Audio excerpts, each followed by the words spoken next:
საინტერესო კვლევის თემა არის, მაგრამ გვაქვს ასევე ასტროლოგიაში პოლარობები და ამ ზოდიაქოს ნიშნებს აქვთ აუცილებლად ოპოზიციური ენერგიები პოლარობებს რო ვეძახით, ხო?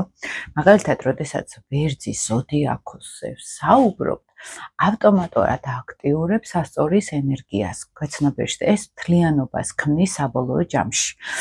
ვერძი სასწორის ენერგიის გარეშე ვერ იქნება უბრალოდ, როდესაც სამართლიანობაზე ვლაპარაკობთ, როდესაც შინაგან რაღაც ღირსებაზე, სიმტკიცეზე ვლაპარაკობთ, იქ სამართლიანობის და სხვების გათვალისწინების გარეშე არ გამოდის, ხო, იდეაში ესე ვთქვათ. და შესაბამისად, ყველა ოპოზიციური ენერგია ავსებს ერთმანეთს. ეს არის აქ ძალიან მნიშვნელოვანი.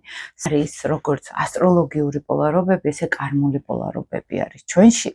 მოდის ადამიანი ჩემთან პირად რუკაზე და სულ აქვს ხოლმე ეს პრობლემა, რომ რაღაც ერთი და იგივე სცენარს ეჯახება ადამიანის ცხოვრებაში, ხო, ერთი და იგივე პრობლემას, აი მაგალითად დესტრუქციული პირადი და მეორე ურთიერთობაშიც იგივე. ან კარიერულად რაღაც ერთი და იგივე გამოწვევები, ან მეგობრებთან ერთი და იგივე გამოწვევები, ხო? როგორც წესი ეს დაუმუშავებელ პოლარობებს გვაჩვენებს ხოლმე. აქ როგორც წესი კარმულ ასტროლოგიაზე გავდივართ, სატურნი ლილიტის ღერძზე გავდივართ და იცოდეთ, რომ სატურნი და ლილიტი ერთ სიტყვაში არის აუცილებლად. ეს არ არის ცალ-ცალკე, ლილიტი აქტიურდება სატურნის ენერგიას რაღაც რო შეეხება. აი აქ არის წინაცხოვრება რო ავიღოთ, ხო, სატურნს, ხო, და აი როცა სატურნი შავი მთვარის ენერგიაზე ვლაპარაკობ. აი აქ იყო რაღაცა მოვლენა, მაგალითად, ხო? ჩვენს რომელიღაც კარმულ ასტროლოგიურად, აი ყველაზე ნეგატივი შავ მთვარეს რო ვიძახით და სატურნს ეს ორივე ერთად მუშაობს.